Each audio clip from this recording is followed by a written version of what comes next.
Me complace estar aquí hoy, traerles la palabra del Señor. Estoy viendo que todos los que estamos aquí no somos nuevos, somos viejos ya aquí, y creo que es un tema que es muy importante que nosotros, los creyentes, escuchamos y conozcamos acerca de esto. El tema es fundamental y es la iglesia de Cristo. ¿Okay? Quiero que vayamos a Marcos capítulo 16, versículos del 13 al 18. Viniendo Jesús a la región de Cesarea de Filipo, preguntó a sus discípulos diciendo: ¿quién dicen los hombres que es el Hijo del Hombre? Ellos dijeron: unos Juan el Bautista, otros Elías y otros Jeremías, o algunos de los profetas. Y él les dijo: ¿y vosotros, quién decís que soy yo? Respondió Simón Pedro y dijo: tú eres el Cristo, el Hijo del Dios viviente. Entonces le respondió Jesús: bienaventurado eres, Simón, hijo de Jonás, porque no te lo reveló carne ni sangre, sino mi Padre que está en los cielos. Y yo también te digo que tú eres Pedro, y sobre esta roca edificaré mi iglesia, y las puertas del Hades no prevalecerán contra ella. ¿Okay? ¿Cuántos estarían de acuerdo si decimos que este es uno de los pasajes, digamos, más importantes y más emocionantes del Evangelio de Marcos, y por qué no también de todo el Nuevo Testamento? Amén. Y digamos que es fundamental porque encontramos, digamos, resumida de cierto modo, parte fundamental de nuestra doctrina como cristianos en este pasaje, principalmente porque se reconoce a Jesús como el Cristo prometido. Pero lo que especialmente, y de lo que quiero hablar hoy, es justamente de lo que se nos revela en el versículo 18, me gustaría leerlo de nuevo, que dice: yo también te digo que tú eres Pedro, y sobre esta roca edificaré mi iglesia, y las puertas del Hades no prevalecerán contra ella. Bueno, al repasar este versículo podemos encontrar 4 puntos fundamentales. Primero, podemos decir que Cristo es el fundador de la iglesia. Cristo es el dueño de la iglesia. Él habla y se refiere a la iglesia como mi iglesia. También encontramos que Él también es quien la edifica. Y esto es importante entenderlo. La iglesia no la crea un hombre, la iglesia no la crea un gobierno, no la crea una institución, así como tampoco la edifica un hombre, un gobierno o una edificación. Entonces, quien realmente edifica y crea la iglesia es Cristo, que es su Señor. ¿Okay? Otro de los puntos que encontramos en este pasaje, que de cierto modo Cristo declara a la iglesia como invencible, ya que nos dice que las puertas del Hades no prevalecerán contra ella. Esto quiere decir, hermanos míos, que no hay obra de hombres, no hay obra de Satanás, no hay obra de gobiernos, no hay obra de absolutamente nada que pueda con la iglesia de Cristo, por el simple hecho de que Él prometió guardarla. Y hermano, aunque evidentemente aceptamos esto por fe, porque está escrito en la palabra de Dios, creo que la historia es testigo de que esto ha sido una realidad desde el comienzo de la iglesia hasta los días de hoy. Una iglesia que comenzó con cientos, luego miles, luego millones, y que creció bajo el fuego de la persecución, año tras año. Cuanto imperio se ha levantado en contra de la iglesia. Cuanto gobierno autoritario se ha levantado, ha estado en contra de la iglesia. Y esto ha sido una realidad en los últimos años, incluso hoy en la actualidad, en países de Occidente, como lo es nuestro país, en este caso Estados Unidos, donde vivimos. Encontramos que a lo mejor la persecución ya no es tan física como lo era en los primeros siglos, pero encontramos una persecución ideológica. Encontramos ideologías que vienen del mismísimo diablo, en las que siempre se busca, digamos, tergiversar las verdades que Dios nos ha declarado en su revelación. Y eso es constante. Y ha pasado y siempre seguirá así. Incluso en regiones como en África, países como Nigeria o Sudán, encontramos que la persecución va un poco más allá incluso de ideología, sino también que va a lo físico, porque miles y miles de hermanos son asesinados cruelmente por radicales hijos del diablo que, defendiendo doctrina satánica, persiguen a la iglesia desde niños hasta adultos sin importarles absolutamente nada, y lo hacen impunemente, apoyados por los gobiernos. Y esto es una realidad, pero ¿saben qué? Que Cristo prometió guardar su iglesia. Amén. Y hayan radicales donde los hayan, hagan lo que hagan, maten cuantos hermanos maten, A pesar de esto, la iglesia de Cristo prevalecerá hoy, mañana y siempre.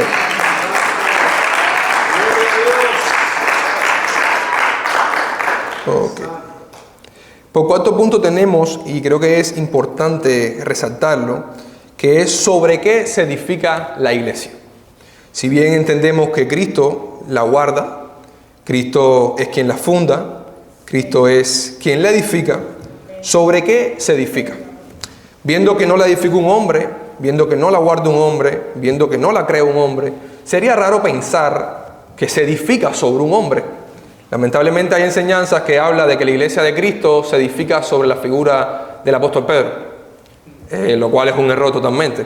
Porque lo que realmente está diciendo Cristo, cuando dice sobre esta roca edificaré mi iglesia, es sobre la verdad o sobre la declaración de fe que hace el apóstol, en la que dice que yo también te digo que tú eres Pedro y sobre esta roca edificaré mi iglesia. Se refiere a la verdad de que Cristo es el Hijo del Dios viviente. Y esto es importante entenderlo, hermanos míos, porque esta es la verdad universal sobre la que se edifica la iglesia de Cristo. Todos los cristianos y todas las iglesias verdaderamente cristianas, como las que nos habla Cristo en este pasaje, es la iglesia que tiene y entiende indudablemente que Cristo es Dios, que Cristo es el Hijo del Dios viviente. ¿Ok? Perfecto. Bueno, luego de ver este pasaje, yo quiero que vayamos un poco más allá y pretendamos definir qué es la iglesia en sí misma. ¿Ok? Entendemos que Cristo la edifica, Cristo la guarda, pero ¿qué es la iglesia en sí misma? Bueno, cuando vamos al Nuevo Testamento encontramos que el primer pasaje en el que aparece la palabra iglesia es justamente este que acabamos de leer, de la boca del mismo Jesús. Encontramos que en griego koiné, que es en el idioma en el que se escribió el Nuevo Testamento, encontramos que el término es eclesía, cuya traducción al lenguaje, o sea, cuya traducción literal sería asamblea. Una asamblea. Todos saben lo que es una asamblea, ¿verdad? Perfecto. Entonces, cuando vemos como Cristo habla de su iglesia, entendemos que es algo más que una simple asamblea de creyentes, por así decirlo, sino más bien que hay una verdad, y es que la iglesia es el conjunto de todos los creyentes redimidos por Cristo Jesús. Y es a esto a lo que se refiere el Señor. A menudo es importante entender esto porque a menudo solemos confundir los términos y pensamos que la iglesia de la que nos habla Cristo es simplemente un templo. Y no es así realmente, es el conjunto de los creyentes. O sea, puede haber un templo y usualmente solemos llamarlo como la iglesia, pero no, la iglesia es algo más vivo que eso, es un templo construido con bloques vivos, de hecho, dice la palabra. Entonces, es importante entender que si la iglesia como tal no es simplemente el templo, sino que es el conjunto de todos los creyentes, debemos también deducir que no todo el que asiste un domingo a una congregación tampoco es parte de la iglesia real. ¿Por qué? Porque son todos los creyentes. Y lamentablemente, hermanos míos, no todo el que asiste a una iglesia regularmente es especialmente un creyente o uno de estos redimidos por el Señor Jesús. Entonces, entendiendo ya lo que es la iglesia, la pregunta creo que sería, ok, pero entonces si la iglesia no es el templo y no son todos los que están en la congregación, entonces ¿cómo podemos usar correctamente el término iglesia? Y yo creo que la forma correcta de usar el término iglesia es tal y como lo usa la Biblia en el Nuevo Testamento. Entonces, cuando vemos el Nuevo Testamento, encontramos que se usa de, digamos que, tres formas fundamentales. Vemos que se refiere iglesia a iglesias pequeñas, como la que había en casa de Aquila y Priscila, por ejemplo. También se refiere iglesia a toda la región de Tesalónica, por ejemplo. Y también se habla de la iglesia como la iglesia general, como por la cual Cristo amó y se entregó por ella. Entonces, estos son, digamos, los términos, las formas en las que la Biblia nos usa el término iglesia. Y es importante entenderlo, porque a veces se suele pensar que una iglesia, por el hecho de ser pequeña, no es una verdadera iglesia, y que la verdadera iglesia es la que es grande. O que una iglesia, porque tiene pocos miembros, o porque no tiene los suficientes recursos, es más o menos iglesia que otra. Y la realidad es que no es así. Si entendemos que una iglesia local puede ser pequeña, una iglesia más regional puede ser grande, pero sin embargo, siempre que esté constituida por verdaderos creyentes, que siga los mandamientos que se nos dejan claros en todo el Nuevo Testamento y las ordenanzas a la iglesia, ya sea bautismo, sea celebrar la Santa Cena, tenga líderes, que los líderes cumplan con los requisitos que se nos escriben en el Nuevo Testamento. Siempre que tengamos esto, tendremos una iglesia verdadera. Entonces sería un error pensar que solo la iglesia grande es la verdadera iglesia. No necesariamente. De hecho, incluso a veces en iglesias grandes solemos ver, digamos, tergiversiones. Incluso, ¿por qué no? A veces la iglesia pequeña termina siendo más iglesia, por así decirlo, que esas iglesias grandes. Y es una realidad. Entonces, hermanos míos, ¿a dónde quiero ir con esto? Quiero entender que una vez ya vimos cómo se usa correctamente el término iglesia en el Nuevo Testamento, podemos indagar un poco más en las profundidades de lo que es la iglesia, y creo que es importante ver la naturaleza de la iglesia y cómo se nos revela en la Escritura la iglesia y su naturaleza. Encontramos que una de las formas en las que se nos revela la naturaleza de la iglesia son a través de metáforas y imágenes que usa la Biblia para describirnos esto. En primer lugar, tenemos una metáfora, digamos una metáfora familiar, en la que se describe la iglesia como una familia. Tenemos pasajes como en Primera de Timoteo, capítulo 5, versos del 1 al 2. Les leo: no reprendas al anciano, sino exhórtale como a padre, a los jóvenes como hermanos, a las ancianas como a madres, y a las jovencitas como a hermanas, con toda pureza. O también tenemos pasajes como en 2 de Corintios, capítulo 6, versículos 18, que dice: yo seré para vosotros por padres, y vosotros me seréis hijos e hijas, dice el Señor Todopoderoso. En pocas palabras, somos hermanos. Entonces, entendiendo que somos hermanos y que debemos vivir como hermanos, es importante entender que esta metáfora nos hace referencia a cómo debe ser nuestra relación y cómo debe ser nuestro trato entre nosotros. Un trato fraternal de hermanos. De hecho, quiero hacer una anécdota. En los primeros siglos de la iglesia, creo que alrededor del siglo III después de Cristo, la iglesia se encontraba en un momento bien complicado. Como les dije anteriormente, encontraba bajo persecución, era muy mal vista. Y por mucho tiempo fue mal vista por temas teológicos, o sea, por temas de lo que era Dios y contradicciones entre Dios. Pero en este tiempo la iglesia era mal vista desde el aspecto social. ¿Por qué?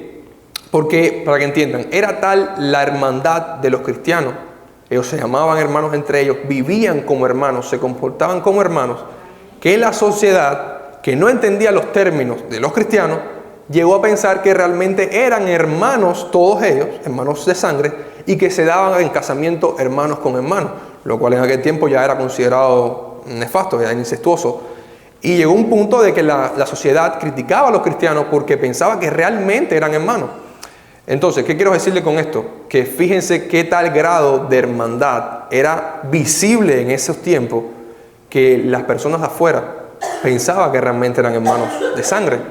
Entonces, yo les pregunto, ¿hoy en día esto es así? Hoy en día, si nos ven, ¿pensarán que somos hermanos realmente de sangre? El vínculo que mostramos ante el mundo es el de hermanos en Cristo. Yo realmente creo que lamentablemente no es la forma en la que nos mostramos hoy en día. Y creo que esta metáfora que nos revela la naturaleza familiar de la iglesia es importante tenerla en cuenta en nuestro accionar con los hermanos. ¿Ok? Otra de las metáforas o las figuras que encontramos en el Nuevo Testamento para describirnos lo que es la iglesia es el término de esposa. Cristo como la esposa de la iglesia. Yo recomiendo que cuando yo comencé mis caminos en el Señor, esto era algo que me sonaba raro. Porque, o sea, como que la esposa. Es como raro, ¿no? Yo soy varón, la esposa, no sé. Yo decía, como, esto es raro. Y la verdad no viene más del fruto de una mente pecaminosa que no entiende lo espiritual. Pero una vez que seguí avanzando y acepté a Cristo en mi corazón, entendí que esta metáfora es una de las metáforas más bellas que hay en el Nuevo Testamento para referirse a la relación de Cristo y la iglesia. Cuando vemos esta metáfora de Cristo como la esposa, o sea, de la iglesia como la esposa de Cristo, vemos que tenemos dos puntos de vista fundamentales. En relación Cristo con la iglesia, que es la relación de un esposo con su esposa, lo cual es evidente. ¿Por qué? Porque Cristo cuida de su esposa, que es la iglesia, como vimos en un comienzo. Él es el que la guarda, ¿okay? Él se entregó por ella. no siendo culpable, se entregó por su iglesia, por su esposa que era culpable, para redimirla, tal como lo haría o como lo debe hacer un esposo con su esposa. Pero también, y creo que es más importante, es cómo ve la iglesia a Cristo. Tenemos que verlo como nuestro esposo. Y creo que hay puntos fundamentales que tenemos que señalar, y es tal como una esposa se guarda pura, santa para el matrimonio, creo que así mismo debemos esperar la venida de nuestro Señor, en pureza, en santidad, siendo fieles. Es importante ser fieles, tal como una esposa a su esposo. Y por último, creo que también es importante la sumisión a la palabra del Señor. En los martes estamos dando unos estudios de Conociendo a nuestro enemigo, y estamos en un tema acerca de cómo no ha de funcionar y posteriormente cómo ha de funcionar las relaciones esposo-esposa. Y vemos que la esposa, según lo que nos revela Dios en su palabra, ha de ser sumisa a su esposo. ¿Estamos de acuerdo con eso? Perfecto. Entonces nosotros como iglesia, y entendiendo esta metáfora, debemos ser igual. Debemos someternos a la autoridad de nuestro Dios. Debemos someternos a la palabra y a los mandatos que Cristo nos revela en su palabra. Y esto es fundamental, hermanos míos. Encontramos muchas otras metáforas en la Biblia. Encontramos una en Juan 15:5, que son las ramas de una vid. No, se nos compara con las ramas de una vid. Y si queremos interpretar qué nos quieren decir, podemos llegar a la conclusión de que se nos llama a descansar en el Señor, tal como una rama descansa en el tronco del cual está fijada. Asimismo, nosotros debemos descansar pacientemente en nuestro Señor. También encontramos otra metáfora que es como un campo de cultivo. Y esta es importante porque se suele pasar por alto. Está en 1 Corintios 3. Bueno, se nos compara con un campo de cultivo. Y yo me pregunto, ¿qué podemos deducir o entender de esto? Hermanos, pues es simple. Así como un campo de cultivo se nutre y va creciendo, da frutos, y estos frutos sirven también para alimentar a quienes lo rodean, asimismo debe ser la iglesia. Nosotros, como miembros de la iglesia, debemos procurar nutrirnos en la palabra de Dios, crecer en conocimiento de nuestro Señor y procurar también ayudar y nutrir a quienes nos rodean, principalmente en la iglesia. Por otro lado, también tenemos la metáfora del templo nuevo. También se nos ve como un templo no construido por piedras literales, sino por creyentes, que son las piedras vivas edificadas sobre la piedra angular, que es Cristo. Esto, hermanos míos, es importante y creo que nos da a entender o nos hace recapacitar y pensar en la importancia de entender que Dios habita entre nosotros. Se nos compara con un templo, era visto el templo como el lugar donde moraba Dios. Entonces, si se nos compara con un templo de piedras vivas, podemos llegar a la conclusión de que es evidente que Dios mora entre nosotros. No necesariamente en el templo, sino entre el conjunto de los creyentes reunidos. Y sabiendo esto, hermanos míos, creo que debemos revisar nuestro comportamiento, entendiendo que cuando estamos reunidos especialmente, Dios mora entre nosotros porque somos su templo de piedras vivas. También encontramos otra metáfora que es la que hace referencia al sacerdocio. Se nos refiere como un grupo de sacerdotes, un sacerdocio santo, es como se nos llama. Y esto, si pretendemos sacar algo de aquí, podemos ver que como sacerdotes, o sea, no solo los líderes son los sacerdotes en esta metáfora, sino todos somos sacerdotes. ¿Por qué? Porque Dios se complace en nuestras ofrendas de alabanza.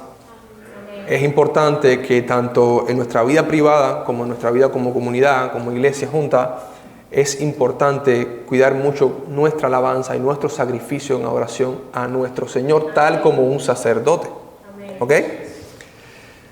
Bueno, también encontramos otra metáfora y que habla del cuerpo de Cristo. Y creo que esta es una de las más importantes y de las que más se nos hace referencia, y es la iglesia como el cuerpo de Cristo. Yo creo que si profundizamos en esta metáfora, podemos llegar a la conclusión de que somos un cuerpo, ¿Ok? Tal como explica la metáfora, somos un cuerpo que está compuesto por diversas partes. Nosotros somos hermanos, somos muchos, somos variados. En el cuerpo podemos encontrar que a lo mejor el dedo índice se parece al otro dedo índice, pero no necesariamente el dedo índice se parece al ojo o al pie. Entonces podemos encontrar mucha variedad dentro de la iglesia de Cristo, tanto la local como la general o la universal. Encontramos muchas diferencias entre los hermanos, pero estas diferencias no significan que no estemos unidos en un cuerpo y que no necesitamos, evidentemente, el uno del otro. Un cuerpo con un solo pie no funciona, así como un cuerpo con una sola mano no funciona. No podemos decirle a un miembro a otro miembro que no lo necesita. Es evidente. Entonces, como cuerpo tenemos que entender que no somos iguales, somos diferentes, pero funcionamos como un todo, que es la iglesia redimida por nuestro Señor.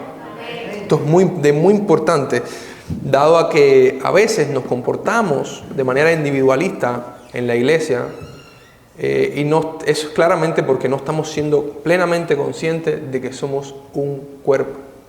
Somos una unión de creyentes. Y esto es importantísimo tenerlo claro. Okay.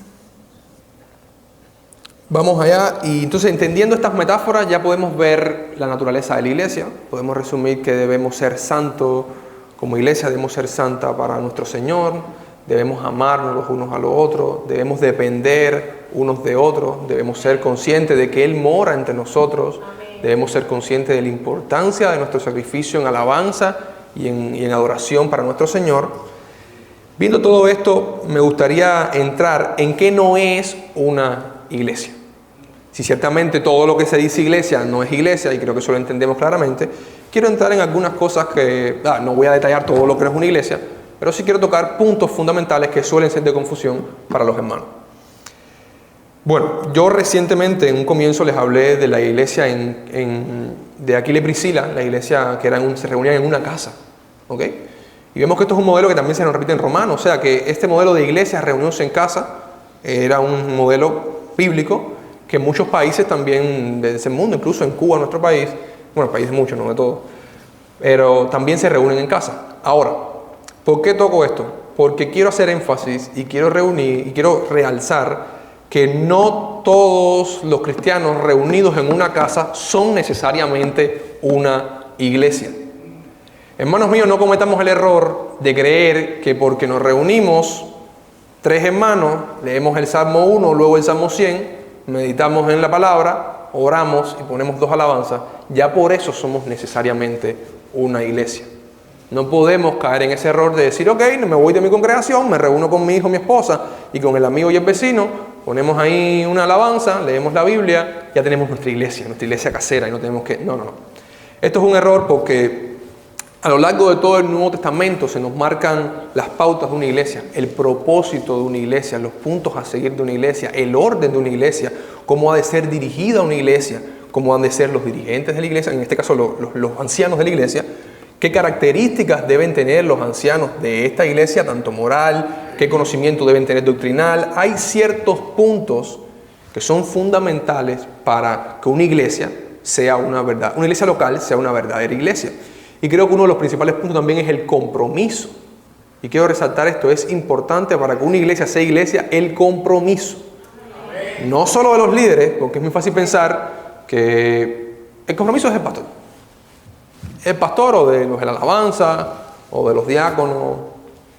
Ellos son como la parte más esa. No.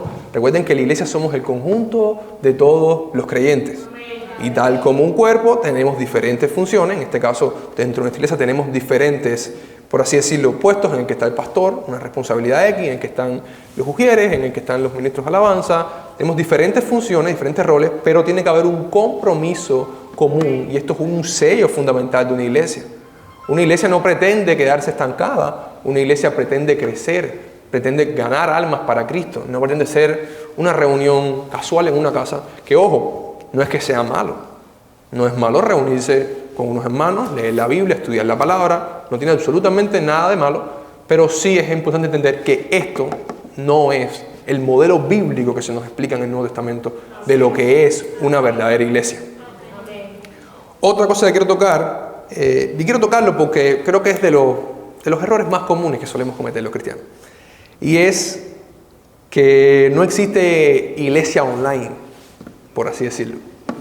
No porque tú, tu esposa, tu hijo, el vecino y el primo se sienten frente al televisor, pongan la prédica de una verdadera iglesia, que la subió a YouTube, no por esto ya ustedes son una iglesia.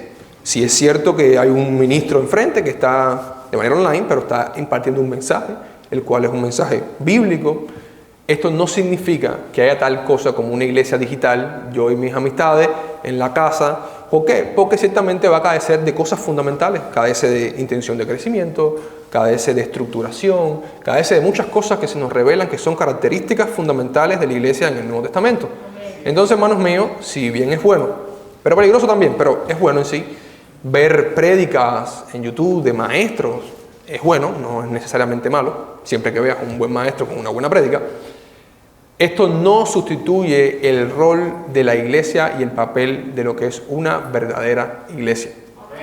Y esto ha de quedarnos bien claro. Incluso muchos de estos maestros, que son bien conocidos en redes, que se ven que vemos las prédicas, ellos hacen referencia a esto mismo. Ellos dicen, ver una prédica mía no sustituye para nada el papel tuyo y la obligación tuya a congregarte con tu iglesia local.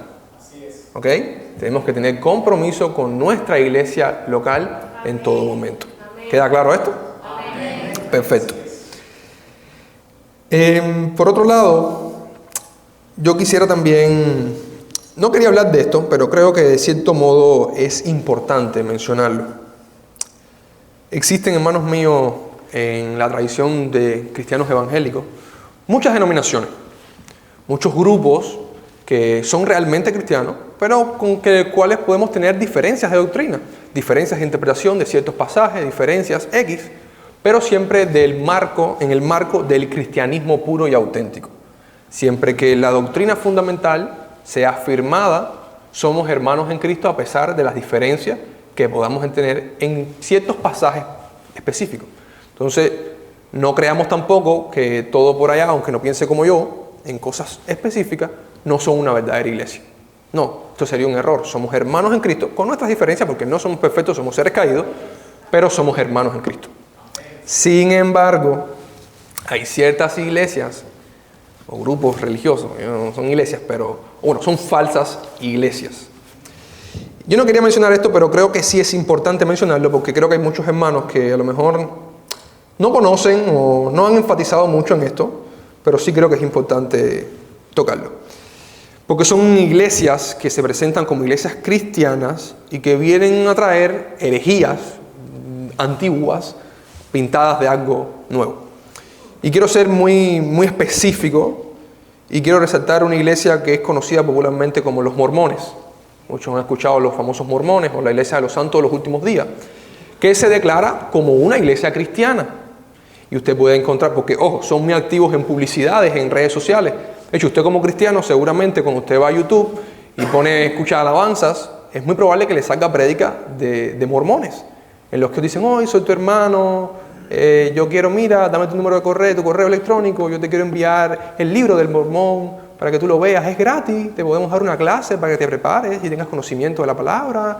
Y tú dices, wow, que hermanos, se ven muy piadosos, sí. Bueno, el libro del mormón es una de las, que no sé, yo creo que ni a herejía llega, es que es algo tan nefasto, es un invento tan burdo, que tuerce la palabra. Imagínense, es algo al punto de que Cristo estuvo en América, que unos ángeles trajeron un nuevo evangelio, que lo escribieron en unas tablas en oro, que en un idioma que se llama egipcio antiguo, que es un idioma que no existe, no hay pruebas de que ese idioma exista, que solo las vio él, que un cierto profeta con revelaciones, y que solo la vio él, y que cuando las fue a enseñar ya no las pudo enseñar porque solo fueron reveladas a él. Y entonces, hermanos míos, nefasto, a punto de tener afirmaciones como de que Cristo era un hombre que por su obediencia a Dios se convirtió en un Dios, y que tanto tú puedes hacerlo. Claro, si Cristo lo hizo, ¿por qué tú no puedes hacerlo? Dado tu obediencia, tú puedes llegar a convertirte en Dios, ¿por qué no? Aparte, también manejan conceptos de la sexualidad completamente antibíblicos, tres cielos, o sea, cierta cantidad de barbaridades que, hermanos míos, les recomiendo que huya de este tipo de enseñanza cuando te escuchen mormones o como se presentan ellos. Sí, porque mormón es el término que se le usa coloquialmente, pero ellos se presentan como la iglesia de los santos de Cristo de los últimos días. Tenga mucho cuidado, hermano mío. Si usted no está instruido en la palabra, por eso es importante, hermano, leer la Biblia. Para que no venga ningún cuento, no venga quien haga un cuento y usted se lo crea, hermanos míos.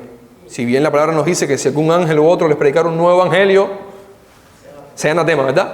Bueno, justamente lo que hicieron ellos. Un ángel con unas placas, entonces imagínense. Entonces es importante conocer la Biblia para que estos grupos heréticos no nos puedan afectar o no nos puedan llegar a persuadir. De hecho, los mormones son de los que tienen son más burdos, ¿sabes? En el sentido de que son disparates lo que dicen puro y duro. Sin embargo, hay otros grupos que sí quiero resaltarlos, que suelen ser heréticos igual, pero un poco más sofisticados, como los famosos testigos de Jehová. Creo que aquí todos han conocido a los testigos de Jehová o han tenido encuentros con testigos de Jehová. Algunos sé que han tenido incluso controversias y discusiones con testigos de Jehová. Es importante entender que estas personas no son cristianas. No son cristianas, hermanos míos. Porque si tú niegas la divinidad de Cristo, tú no puedes ser un verdadero cristiano. Si tú coges las Sagradas Escrituras al punto de en el pasaje de Juan 1.1 donde dice en el principio era el verbo y el verbo era con Dios y tú por tu bendita voluntad, tú pones en el principio era un verbo y el verbo era un Dios. Porque te da la gana, simplemente. No porque hay una traducción sólida detrás. Al punto de torcer las Escrituras, al punto de torcer la doctrina bíblica completamente, al punto de presentar cosas totalmente ilógicas, sacar conclusiones como del Antiguo Testamento no beberás sangre, por tanto no puedes ponerte transfusiones de sangre, cosas radicales que incluso esto lleva a la muerte de más de miles de mujeres embarazadas al año que son testigos de Jehová, que por doctrinas diabólicas como esta, que para nada es lo que nos enseña la Biblia, mueren. Entonces, hermanos míos, ¿y por qué les presento y se los digo como que son un poco más sofisticados? ¿Por qué? Porque suelen estar preparados para debatir o para presentar su doctrina de manera, digamos, convincente ante cristianos verdaderos. ¡Aleluya! Por eso, hermanos míos, tengan mucho cuidado en intercambios con personas que sigan estas doctrinas. Y si usted no está capacitado, usted no ha indagado a profundidad, usted no conoce su Biblia a fondo, tenga mucho cuidado en prestar oídos a estas herejías. ¿Por qué, hermano mío? Porque lo envuelven, lo endulzan. Le dicen, mira, pero ¿cómo Cristo va a ser Dios si aquí dice que fue engendrado? ¿Cómo va a ser? Y entonces usted, como no conoce la palabra y no sabe que el engendramiento de Cristo es eterno y desde la eternidad, no tiene un comienzo en nuestro tiempo como nosotros lo conocemos, usted puede llegar a creerle. Entonces tenga mucho cuidado con este tipo. Y además lo exhorto a que usted busque información y usted sepa categóricamente ante cualquiera definir la divinidad de Cristo como un cristiano que es usted. Si usted cree en Cristo y usted cree que es Dios, usted debe poder probarlo con las Escrituras. Ante cualquiera. Es decir, Cristo es Dios y mira aquí las pruebas que tengo. En el principio era el verbo y el verbo era un Dios y mira aquí, mira allá. Esto es importante, hermanos míos. ¿Somos cristianos o no? Entonces tenemos que saber defender a nuestro Señor a la hora de presentarlo. Y siempre con mansedumbre. Esa es otra. La apología se nos manda a hacerla con mansedumbre y humildad y con amor. No es ponernos a fajarnos con ellos que no tienen las mismas creencias que nosotros. No es ponernos a fajarnos, no es gritarlo, no es maltratarlo. No, es en amor, pero con verdad siempre. Amén. Otra de estas herejías también es la de los unicitarios. No sé si la conocerán. Lamentablemente se hacen llamar pentecostales unicitarios. Las organizaciones pentecostales han dicho claramente que no son pentecostales, son unicitarios. Hay muchos en Colombia, por ejemplo, es donde más hay. Pero no solo pentecostales unicitarios, hay muchos más que también presentan esta herejía. Hermano, todas estas herejías son herejías que se discutieron en los primeros siglos. En los primeros siglos todas estas herejías salieron a flor de piel, fueron combatidas por la iglesia y fueron erradicadas. Hoy en día, y a lo largo de la historia, presentan un nuevo nacimiento. Bueno, para no ser muy largo con esto, los unicitarios, ¿qué pretenden los unicitarios? Pretenden decir que Dios es uno, y nosotros vamos a decir amén a eso. Jehová tu Dios uno es, ¿ok? Pero no hay tal cosa como tres personas. No hay eso. Es un Dios que se manifiesta de diferentes formas. Mira, aquí se manifestó como una paloma que bajó, aquí fue un viento apacible, mira, aquí puede ser el Padre, aquí puede ser el Hijo, o aquí puede ser el Espíritu Santo. Entonces es un Dios con máscara, que se aparece de una forma, se aparece de otra. Es un Dios que habla consigo mismo, que se encarna, que le habla y le dice no, y Entonces mi hijo soy yo soy tú, entonces otro como el consolador, otro no soy yo mismo. Es un enredo, hermanos míos, y lo fundamentan con ciertos pasajes así, sobre todo el Antiguo Testamento, en los que se habla de que Dios, Jehová, uno es, y pretenden hacerle un caos mental a quienes los escuchan. Pero realmente mi hijo no puedo ser yo no puedo ser mi hijo, y otro no puedo ser yo. Y esto es, yo creo que un niño de segundo grado no cometería estos errores. Pero tengan mucho cuidado porque suelen ser muy engañosos. Así que mucho cuidado. Mucho cuidado, hermanos míos, porque llegan a punto de afirmar cosas como que el que murió en la cruz fue el Padre. O sea, el Padre murió en la cruz, patriología, eso es una herejía antigua, ¿sabes? Tengan mucho cuidado. De hecho, estos son los hermanos, estos son los que dicen que si tú no hablas en lengua no eres cristiano. Si tú no hablas en lengua tú no eres cristiano. Entonces, démonos cuenta y tengamos mucho cuidado con este tipo de doctrina. Estas son las principales que quería resaltar, pero también quiero hacer énfasis porque creo que esto es otra cosa y creo que esto es más problemático aún y pasa más inadvertido. Cuidado con lo que vemos en redes sociales, hermanos míos. Hay muchos videos que nos salen en reel así, de personas que pretenden traer la nueva interpretación, lo que no se conocía, el nuevo texto que fue descubierto, lo que la iglesia cristiana no ha creído en 2000 años, Él viene a demostrártelo ahora que Él lo tiene. Cada vez que usted ve algo así, la nueva revelación, lo que no se conocía, una nueva interpretación, huya. No hay invento en la palabra. Son 2000 años que tenemos de iglesia constantemente y no hay tal cosa como nuevos inventos de esa manera, ni nuevas interpretaciones. Tú no puedes venir ahora a decirme que Adán y Eva eran hermafroditas y que Dios lo picó a la mitad y barbaridades esas que te encuentras en redes sociales que tú dices, wow, y en serio, tengan mucho cuidado porque te dicen, no, es que yo soy experto en hebreo y el hebreo costado significa mitad y tú dices, wow, mira, sabe hebreo. Mucho cuidado. Mucho cuidado, hermanos míos. Bueno, teniendo claro esto, hermanos míos, y acercándonos al final, quiero hacer énfasis en lo que viene a ser, digamos, los propósitos de la iglesia. Ya entendimos quién funda la iglesia, quién la edifica, que es nuestro Señor. Amén. Entendimos también cómo usar correctamente el término iglesia.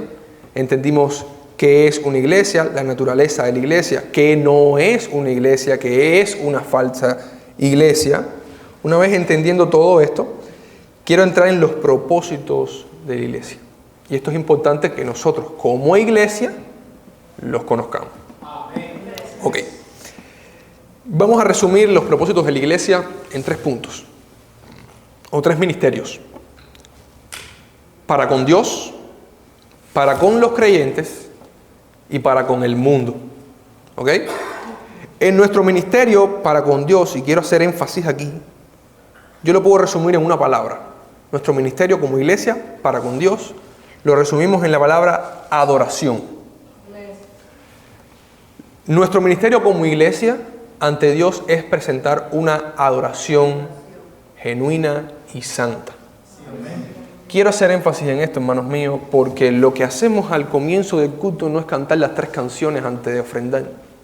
Lo que hacemos después de ofrendar no es cantar la canción ante la prédica. No es un preparativo para la palabra, no es la entrada, no es el entremés ante la palabra. No, hermanos míos. Es nuestro ministerio como iglesia ante Dios. La próxima vez que usted esté en una alabanza, que vaya a comenzar un tiempo de alabanza al Señor, sea consciente de que a usted se le llama sacerdote, ¿verdad? O sea, se llama sacerdote, entonces usted como sacerdote debe presentar un sacrificio de adoración. No es una simple canción, no es el pastor cantando con Melanie, la hermana Melanie, no. Es usted adorando a Dios. Cuando el pastor hace énfasis en abra su boca, hermano, alabe, es porque usted como iglesia tiene el ministerio de adorar a Dios.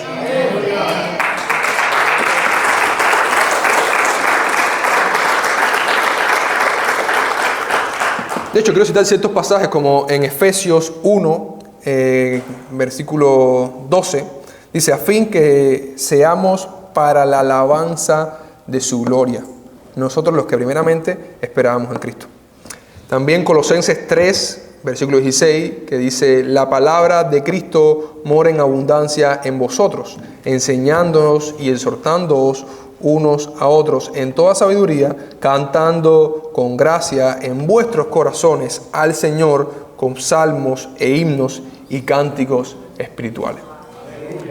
Entonces, hermanos míos, recuerde, no es la alabanza, no es la canción con la letra ahí, que a veces se va la letra porque se apaga la pantalla, no es la cancioncita que me escucho en YouTube, es mucho más que eso. Es un sacrificio de oración que presentamos a Dios.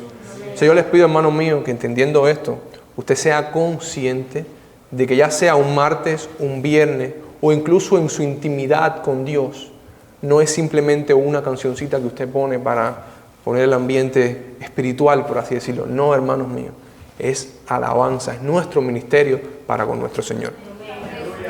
Ok, entendiendo este es el ministerio para con Dios, como iglesia tenemos otro ministerio que es para con los creyentes, para con los hermanos, o sea, internamente en la iglesia.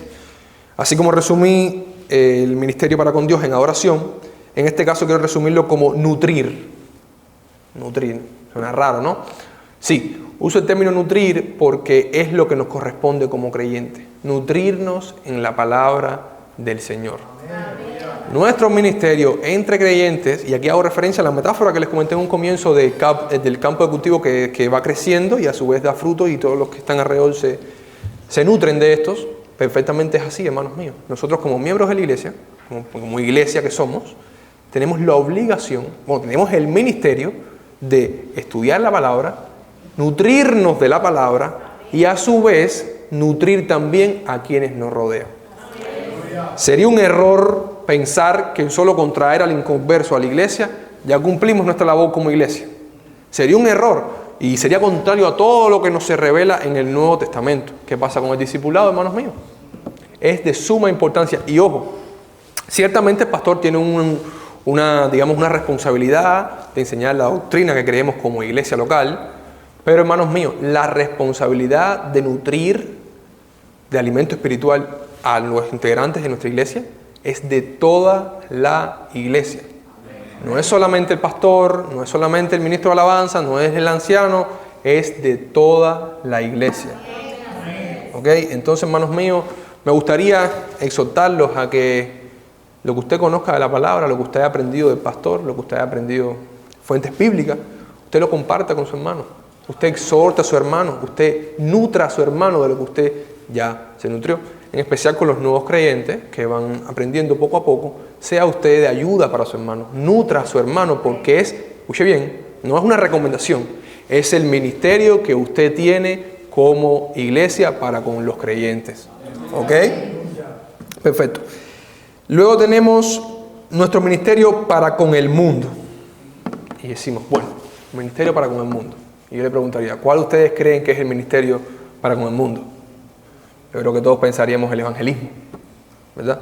El evangelismo, exactamente, evangelizar al mundo. De hecho, nuestra idea con el mundo es precisamente de que dejen de ser mundo, o sea, que se conviertan en creyentes, básicamente. Entonces, la evangelización es fundamental y es nuestro ministerio para con el mundo. Pero quiero añadir también evangelización y misericordia. Sí, es verdad que ciertamente, con misericordia me refiero a buenas obras, a obras de caridad. A esto me refiero. Sí, ciertamente, y quiero resaltar esto, en el Nuevo Testamento, cuando se habla de servir, de buenas obras, es principalmente entre hermanos. ¿Ok? Es entre hermanos principalmente, según nos señala el Nuevo Testamento.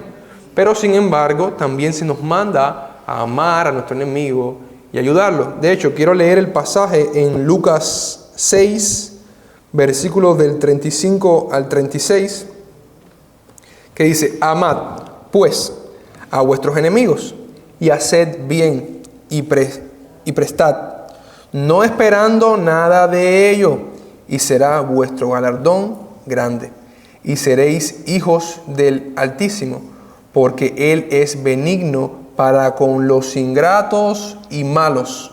Sed pues misericordiosos, como también vuestro Padre es misericordioso.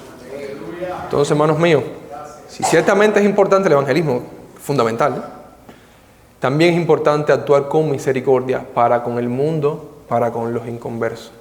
No creamos que simplemente debemos ser amables entre nosotros y eso como son inconversos, bueno, ya, se lo lleva el diablo. No, hermanos míos, no es lo que se nos revela de cómo actuar la iglesia en el Nuevo Testamento. Entonces, ciertamente quiero hacer un énfasis aquí porque también puede haber confusiones. La iglesia cristiana no es una ONG. No es una ONG, no es que ahora nuestro ministerio es ayudar al mundo. Ciertamente, tenemos que ser misericordiosos para con el mundo, podemos ayudar, pero no somos una ONG. Que esto es un entendimiento común que hay entre los mundanos, por así decirlo, entre los no conversos, de que, pero la iglesia es, de corazón, no leas tanto la Biblia, de corazón ve y ayuda a pobres, necesitados. Sí, es cierto que perfectamente podemos ayudar, podemos ser misericordiosos, pero no es nuestra labor fundamental. Que quede claro, ni es lo central. Y a eso voy más adelante, pero quiero enfatizar esto. No somos tampoco, y mira, incluso, la iglesia ha de pararse por la verdad y por lo que es conforme a Dios, donde quiera que esté, tanto a nivel pequeño como a nivel grande.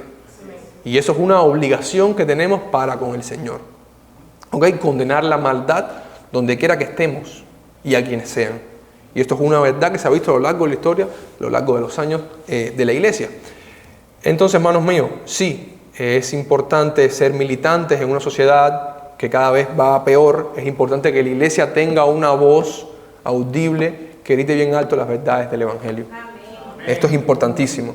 Pero repito y enfatizo que no somos una ONG ni somos un partido político. ¿Ok? No somos un partido político, no somos una ONG, y esto tiene que quedar bien claro. Nuestra idea del Evangelio no es justicia social, no es una reforma cultural, no es... no, hermanos míos. Nuestro centro de evangelio es Cristo. ¿Ok? Que de ahí derivamos que como Él fue bondadoso, nosotros somos llamados a ser bondadosos también, correcto, pero no es el centro. Y esto es importante que quede completamente claro. Hermanos míos, viendo estos tres ministerios, como lo resumí, estos tres ministerios de la iglesia, para con Dios, para con los hermanos y para con el mundo, yo les preguntaría, y quiero que me respondieran, ¿cuál de estos tres ustedes creen que es el más importante? ¿Ustedes creen que el más importante sería el del evangelismo y la misericordia? ¿No? ¿O sí? No. ¿Ustedes creen que el más importante es la alabanza y el ministerio de la alabanza para Dios? ¿No? ¿Ustedes creen que el más importante es el estudio y el nutrirse de la palabra? ¿Creen que es ese? Bueno, hermanos míos, yo quisiera decirle que no. Que los tres tienen exactamente la misma importancia. La Biblia nos manda a cumplir estos tres y no hay uno por encima de otro. De hecho, pensar que uno es más que otro, que uno es más importante que otro, nos puede llevar a descuidar los que se quedan atrás. Y bueno, yo quisiera leerles un pasaje con respecto a esto que está en Apocalipsis 2, versículos del 2 al 4, y dice: yo conozco tus obras y tu arduo trabajo y paciencia, y que no puedes soportar a los malos, y que has probado a los que dicen ser apóstoles y no lo son, y los has hallado mentirosos, y has sufrido y has tenido paciencia, y has trabajado arduamente por amor de mi nombre y no has desmayado. Pero tengo en contra de ti que has dejado tu primer amor. Entonces, hermanos míos, cuando vemos esta iglesia, Efeso, vemos que es una iglesia que se ha parado por la verdad, porque dice no puede soportar a los malos, que doctrinalmente ha sido correcta porque ha desmentido a los falsos maestros. Sin embargo, vemos que ha descuidado su primer amor. Y por primer amor podemos entender su relación con Dios, su sacerdocio de adoración santa ante nuestro Señor. Entonces es importante entender que un desequilibrio así, mira, tuerce todo. Tenemos que ser equilibrados tal como nos manda hacer la palabra. No se puede priorizar uno de estos ministerios por encima del otro. Les pongo otro ejemplo. Imagínense que este es muy común también. Una iglesia que el énfasis fundamental es el evangelismo. Gloria a Dios, el evangelismo es importante. Y hacer buenas obras. Y videos dándole comida a los desfavorecidos en la calle. Y gloria a Dios. Pero la predicación de la palabra, opcional. Pero el ministerio de alabanza, alabar, lo importante es esto. Entonces vemos que es una iglesia que sí va a crecer en personas, pero no van a echar raíces los creyentes. No va a haber una madurez espiritual en este tipo de iglesia. Siempre van a ser niños fluctuantes. No tienen alimento espiritual sólido para su crecimiento. Sin embargo, vemos iglesias que a lo mejor son muy sólidas en cuanto a su conocimiento, conocen mucho y están muy preparados en la palabra, y al final terminan cayendo en una especie de arrogancia espiritual en la que no viven el gozo de adorar genuinamente a nuestro Señor como ministerio nuestro es, como tampoco viven el gozo de predicarle a otros necesitados el Evangelio, las buenas nuevas. Entonces, hermanos míos, hay que buscar un equilibrio, así como también esa iglesia que, wow, es alabanza y alabanza y alabanza, la palabra no la busques que no está, y evangelizar puede que sí, puede que no. Encontramos una iglesia que empieza a ser más emocional que doctrinalmente correcta y empieza todo a desvirtuarse. Entonces, hermano mío, si Dios nos dio estos 3 ministerios, es para que lo llevemos a la par. No para que escogemos el que más nos gusta. ¿Ok? Si es verdad que ciertamente tú dentro de la iglesia puedes tomar un rol más encaminado a uno de estos ministerios, como iglesia debemos ser parejos. ¿Ok? Yo no es por sacar pecho de mi iglesia, gloria a Dios, pero estoy contento en este aspecto porque estudiando esto me doy cuenta que en este último año nuestra iglesia ha tomado ciertas iniciativas que no veníamos llevando anteriormente. Y vamos a analizarla, cómo ha sido el comportamiento de nuestra iglesia con respecto a estos 3 ministerios. A principio de año quedamos los hermanos de que se iba a llevar a cabo el evangelismo. Se iba a hacer evangelismo todos los primeros sábados de cada mes. Y así ha sido por este año. O sea, se había oído que había interrupciones, evidentemente, pero ha sido un ministerio que ha sido eficaz. Que hemos salido, hemos predicado la palabra y hemos cumplido con la idea de presentar el evangelio a los inconversos. Entonces, este aspecto de salir y evangelizar, ¿ok? Lo hemos cumplido. O sea, ciertamente ha estado activo, no ha estado completamente inactivo. Por otro lado, también este mismo año incluso empezamos con lo que vendría a ser no solo el curso de discipulado para los recién convertidos, sino también un curso para líderes, que todo aquel que gustó de esto pudo incluirse y profundizar en la palabra con el objetivo de ¿qué? De nutrirse y que pueda nutrir a otros. Y por otro lado, este año también nuestro ministerio de alabanza ha empezado a coger más forma. Ya hay un baterista fijo por ahí que me dicen que tiene tremendo talento ese baterista que está ahí arriba. La guitarra ya ha cogido forma, el piano, yo estoy en el bajo por la misericordia de Dios. Y entonces ya incluso hemos tenido presentaciones ya con instrumentos ya más serias. Entonces, hermanos míos, me complace decir que nuestra iglesia, aunque así pequeña como la vemos, ha sabido lidiar con estos 3 ministerios de manera pareja, conforme a lo que dice la Escritura. Y esto es una prueba más de que por pequeño que seamos, siempre que seamos redimidos por el Señor, reunidos, somos una verdadera iglesia. Amén.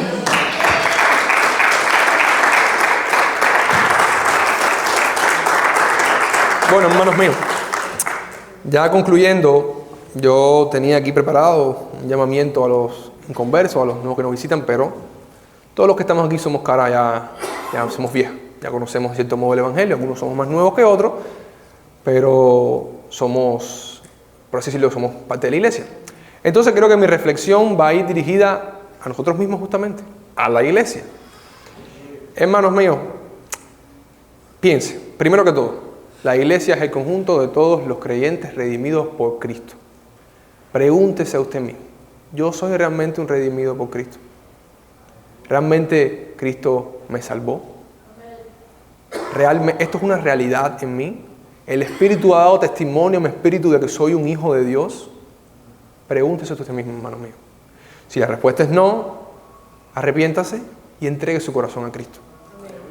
Si usted es un redimido por Dios, usted está seguro de que es hijo de Dios, le pregunto, ¿su rol en la iglesia ha estado plenamente conforme a como nos dice el Nuevo Testamento?